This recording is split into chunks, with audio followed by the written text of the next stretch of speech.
Bem, a minha iniciação musical vem desde a infância, tanto minha como dos meus irmãos, Ed Wilson, Paulo César, porque ela veio exatamente da nossa família. Minha mãe era cantora da Rádio Nacional, meu pai fazia o cinema nacional junto com o Oscarito, o Grande Hotel, aquela turma, Anselmo Duarte, Sil Farney. E lá em casa nós ouvíamos de tudo. Eu estou falando quando eu tinha 5, 6 anos de idade. Nós ouvíamos de tudo. Meu pai era nordestino, paraibano, e ouvia as coisas do Nordeste, Luiz Gonzaga. Essa gente que os cultos hoje falam muito, mas eu estou falando de verdade. Eu ouvi mesmo. Luiz Gonzaga, essa turma toda. E a minha mãe já ouvia um outro tipo de música. Minha mãe já ouvia os cantores da Rádio Nacional, como eu ia dizendo, minha mãe já ouvia já os cantores da Rádio Nacional, porque ela fazia parte daquelas cantoras que estavam iniciando na época, Dalva de Oliveira, Elisete Cardoso. Só que minha mãe não seguiu a carreira porque conheceu meu pai e ele fez ela abandonar. Bom, daí surgimos nós. Então a minha iniciação musical foi a partir disso aí. E a minha mãe ouvia muitas big bands, né? Glenn Miller, Tommy Dorsey, e aquela rapaziada toda ouvia muito Sinatra, Nat King Cole, ela já ouvia outra coisa. Então vocês vejam só que eram duas informações, uma do pai e outra da mãe.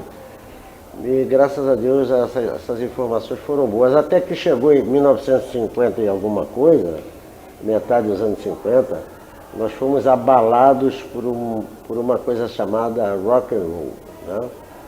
E você imagina um adolescente participando daquilo tudo, como todo adolescente participou.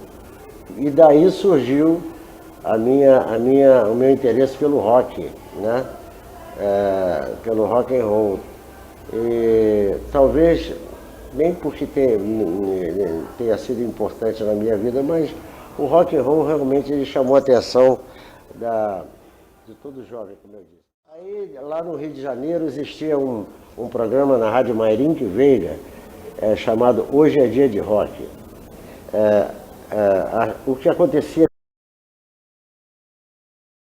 na rádio, e ele conseguia parar a cidade do Rio de Janeiro com audiência. É um programa que rolava aos sábados, de tarde, e durante a semana era um programa só de estúdio das 6 horas da tarde. E lá eles faziam um concurso de meninos roqueiros de todos os bairros do Rio de Janeiro. Então lá tinha várias categorias, tinha o rock ao vivo, tinha o rock mímica, o rock de conjunto, o rock individual. E eu era apenas um ouvinte desse programa e a gente ouvia aquela massa do auditório toda vibrando com as performances das pessoas, e eu notava que quem agradava mais, pelo que eu ouvia em casa, era quem fazia mímica. E um dia, eu indo à cidade com um amigo do meu pai, sem a menor pretensão, eu passei por uma fila e perguntei o que era a fila. Era a fila do Hoje é Dia de Rock, de inscrições, né? E eu pedi ao seu Francisco, o senhor esperava um pouquinho para eu fazer uma inscrição? É bom frisar que não existia nada, não existia nenhum movimento de formar alguma coisa, um grupo, não existia nada. Existia apenas a minha vontade de participar daquele programa. E eu cheguei lá e me inscrevi, né? Fazendo mímica, porque eu achava que a mímica agradava mais ao auditório.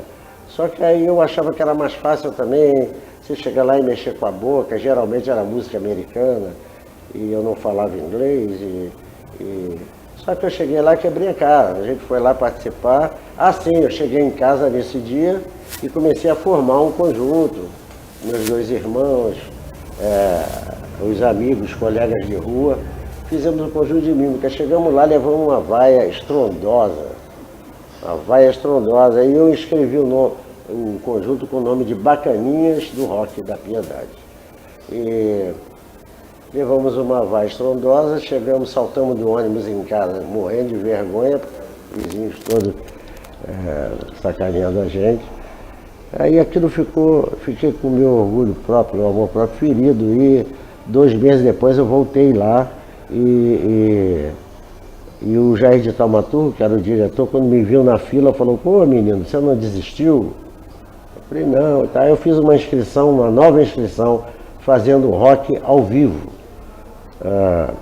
Foi aí que o Jair Taumaturgo falou assim: poxa, esse nome bacaninha do rock é muito feio, é ridículo, você não tem um outro nome?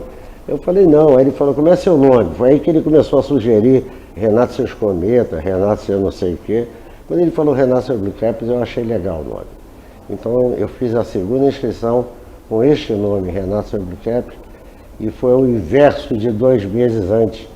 Foi um sucesso assim, estrondoso, e